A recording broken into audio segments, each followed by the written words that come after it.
Hallo Retro-Freunde!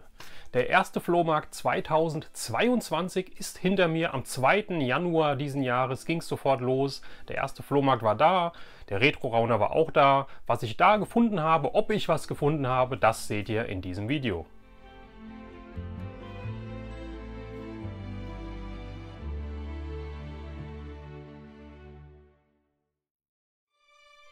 Ja Leute, ich habe schon wieder den ersten Flohmarkt im Jahr 2022 hinter mir.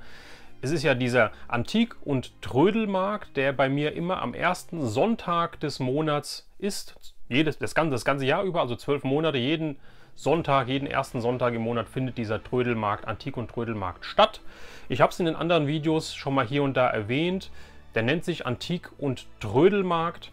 Es gibt sehr viel Möbel, es gibt sehr viel Schmuck etc., ja, Klamotten und so weiter, aber auch immer mal hier und da ein paar Schnäppchen. Deswegen habe ich mich am 2. Januar aufgemacht, frühmorgens. Der öffnet um 8 Uhr, war auch kurz nach 8 da, ja, und bin da durch die Hallen geschlendert.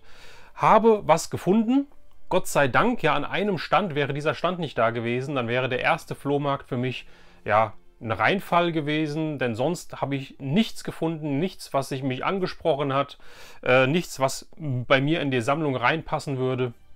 Ja, dann bin ich, ja, es waren 3 Hallen, die auf waren, ja, bin da ein bisschen durchgelaufen.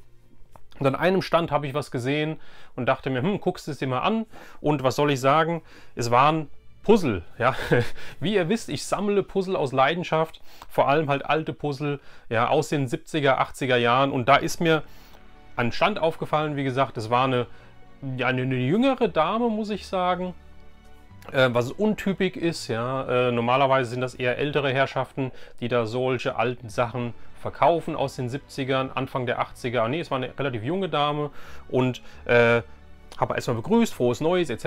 Ja, und habe mir dann die Sachen angeguckt und dann sagt sie, hier ist was dabei, ich mache da einen guten Preis und so weiter, wenn du was mitnehmen möchtest, ich möchte das nicht wieder mit nach Hause nehmen. Ja, und dann habe ich mir 3 Sachen angeguckt, ja, und sie wollte für die 3 Sachen dann 2 Euro haben. Da habe ich auch nicht mehr verhandelt. Ja, sie sagte sogar, die sind komplett, die Puzzle.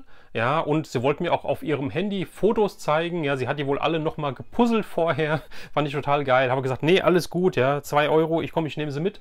Und ich möchte die euch jetzt mal kurz zeigen. Und zwar ist das ein Ravensburger Puzzle. Das finde ich total klasse. Und zwar Playmo Space. Ja, ich habe früher einen Playmo Space ja, eine Weltraumfigur gehabt, den in dem gelben Raumanzug, der war nämlich mal im Yps-Heftchen drin und daher hatte ich den, sonst hatte ich vom Playmo Space nichts gehabt. Ja, und ich finde es toll, dieses Puzzle ist von 1983. Ja, und ich finde es total klasse. Ich habe es natürlich auch zu Hause jetzt schon mal gepuzzelt. Es ist komplett, ja, und es hat mich sehr gefreut.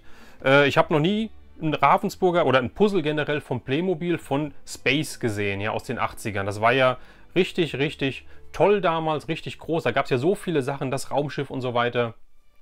Hat mich sehr gefreut, das gefunden zu haben.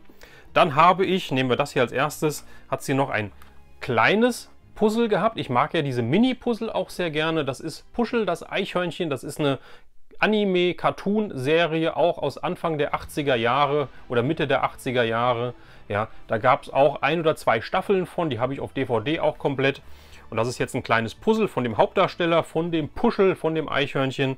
Ja, das sind diese Mini-Puzzle, die immer 84 Teile, glaube ich, haben.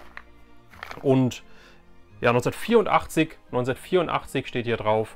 Da ist Apollo Film Wien, also das sind die gleichen Macher, sage ich mal, wie von Heidi, von Pinocchio, von Biene Maya etc. Ja, diese Lizenzvertriebssachen, wo ich ja alles mögliche an Merchandise sammle, sei es Figuren, sei es ja Poster, die Hörspiele, ja etc. Alles, was es davon gibt. Und Puschel, das Eichhörnchen, wandert somit auch in meine Sammlung. Und das dritte Puzzle, was ich gefunden habe, oder was sie hatte, das habe ich mitgenommen, weil es war mir vom Bild her, kannte ich es, ich konnte es nur nicht zuordnen. Ich musste zu Hause erstmal googeln. Und Leute, sagt euch das hier was? Kennt ihr das? Ja. Puzzle, 80er Jahre, 80 Teile, nicht 80er Jahre, ich glaube, das ist früher. Und es steht was Französisches drauf. Und das habe ich halt gegoogelt. Und seht es mir nach, wenn ich es jetzt nicht wirklich ausspreche oder richtig aussprechen kann. Le Fou du Volant, Voila, keine Ahnung. Ja, ich habe es eingegeben und dann kam raus Wacky Races. Wacky Races war eine Cartoon-Serie von 1968-69 von Hanna-Barbera. Die stehen auch hier nochmal drauf. Hanna-Barbera, das sind die zwei Nachnamen von den Schöpfern. Ja, die haben unter anderem auch die Familie Feuerstein ins Leben gerufen. Und die haben 68, 69 eine Serie, die heißt Wacky Races, rausgebracht. Ja, da gab es, ich habe es mir mal notiert, 17 Folgen von. Nur eine Staffel ist da rausgekommen, war anscheinend nicht so erfolgreich. Aber die Figuren hier waren mir ein Begriff, die habe ich irgendwoher gekannt. Nachdem ich dann aber gesehen habe, dass die Erstausstrahlung in Deutschland auf Pro7 stattgefunden hat, und zwar 1996, wenn ich Wikipedia glauben darf man ja nicht immer, bin ich mir nicht sicher. Ich glaube 96 habe ich das mit Sicherheit nicht gesehen. Vielleicht war das mal, ich weiß es nicht, auf Video vielleicht, ja, haben meine Eltern vielleicht irgendwann mal ausgeliehen aus der Videothek, ich weiß es nicht. Ja, auf jeden Fall, es freut mich sehr, das Puzzle ist auch komplett, ich habe es auch gepuzzelt, das geht ja relativ schnell, diese 80 oder 100 Teile Puzzle. Ja, und ja, das waren meine Flohmarktfunde. Es war sehr, sehr wenig, aber manchmal reicht auch ein Teil, wenn man damit zufrieden ist, wenn man sich darüber freut. Ich habe 3 Sachen, über die ich mich freue, also war dieser Flohmarkt im Endeffekt doch ein Erfolg für mich.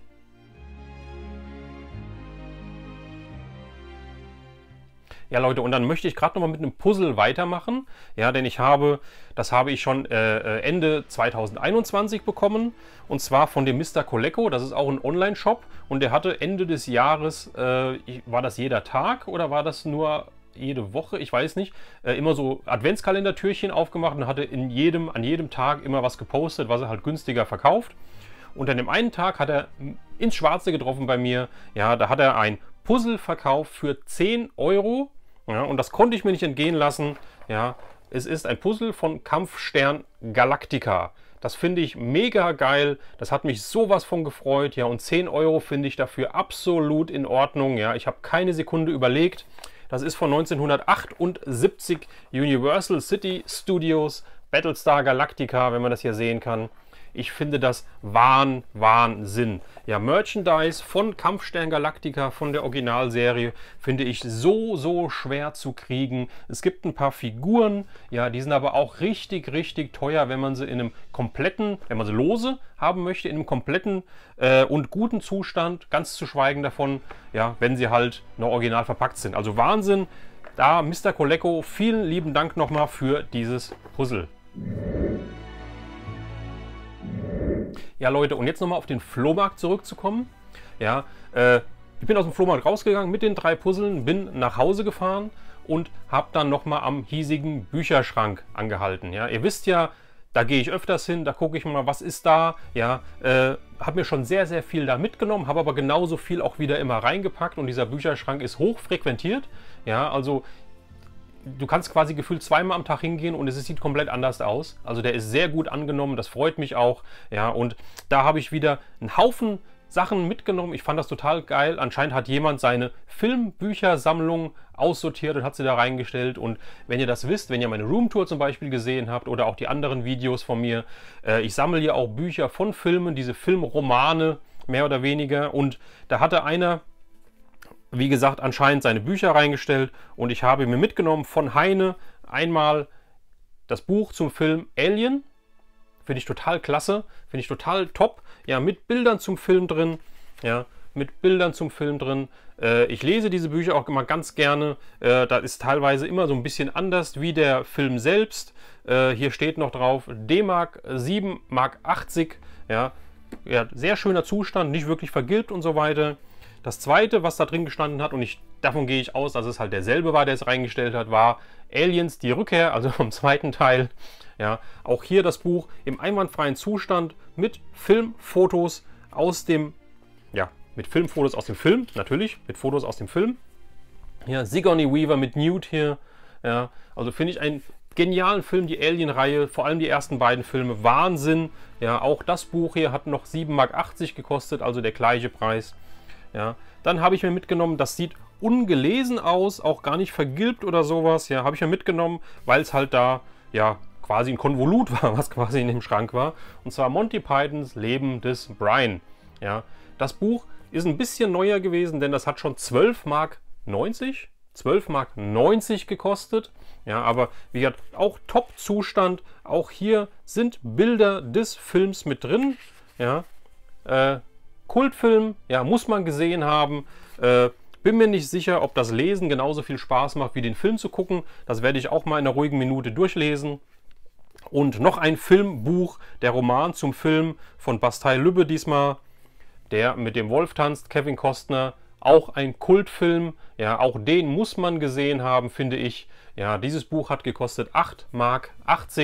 Ja, auch ein wunderschöner Zustand. Keine Eselsohren, keine Knicke, einwandfrei. Ja, also danke dem edlen Spender, der diese Bücher in den Schrank gepackt hat. Ein nächstes Buch ist ein Jugendbuch. Ja, und zwar habe ich von Schneider, und das fand ich halt auch wieder besonders, deswegen habe ich es mitgenommen, ein TKKG-Buch mitgenommen, ja, von Schneider. Normalerweise waren diese Bücher ja von Pelikan damals. Ja, es ist die gleiche Aufmachung, also auch so ein Hardcover-Buch. Ja, und hier sind 3 Bände mit drin, und zwar ist das hier von diesem, ist anscheinend ein Sammelband, Band 1, und damit drin sind Terror aus dem Pulverfass, Heißes Gold im Silbersee und Duell am Morgengrauen. Ja, also wirklich die alten Folgen, ja, auch noch das alte Cover, das alte TKKG-Logo, kommt auch so in meine Büchersammlung zu meinen TKKG-Büchern.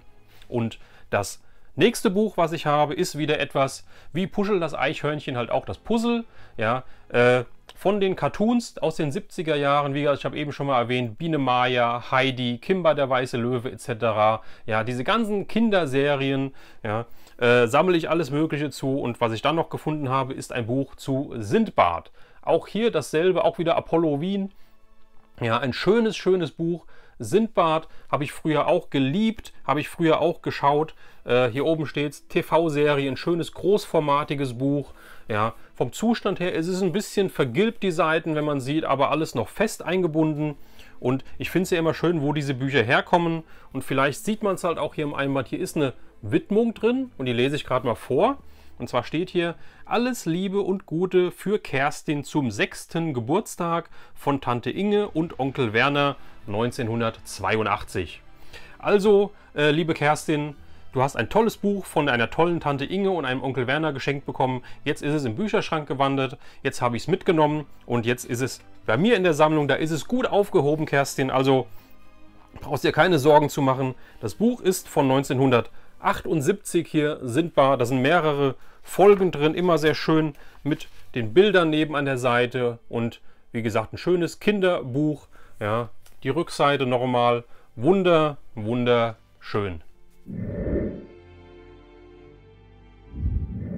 Leute, was sagt ihr zu meinen Funden? Wart ihr auch schon mal auf dem Flohmarkt dieses Jahr? Wart ihr erfolgreich? Was habt ihr gefunden? Sammelt ihr Puzzle? Sammelt ihr Bücher? Habt ihr einen Bücherschrank in der Nähe, wo ihr auch ab und zu mal was reinstellt oder auch mal was rausholt, was euch gefällt?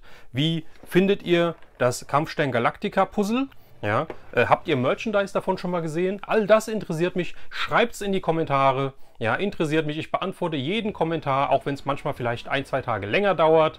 Ja, ansonsten, ja, freut mich, dass ihr wieder eingeschaltet habt. Wenn euch das Video gefallen hat, natürlich wie immer gerne. Ich freue mich über jeden Daumen nach oben. Ich freue mich über jedes Like. Ihr könnt das Video teilen, wenn ihr möchtet. Ja, und solltet ihr noch kein Abonnent sein, euch das Video gefallen haben, ihr kein weiteres Video mehr verpassen möchtet, dann lasst doch ein Abo da. Auch das freut mich sehr. Und in diesem Sinne, ich wünsche euch alles Gute. Wir sehen uns beim nächsten Video. Macht's gut, euer Retro Rauner.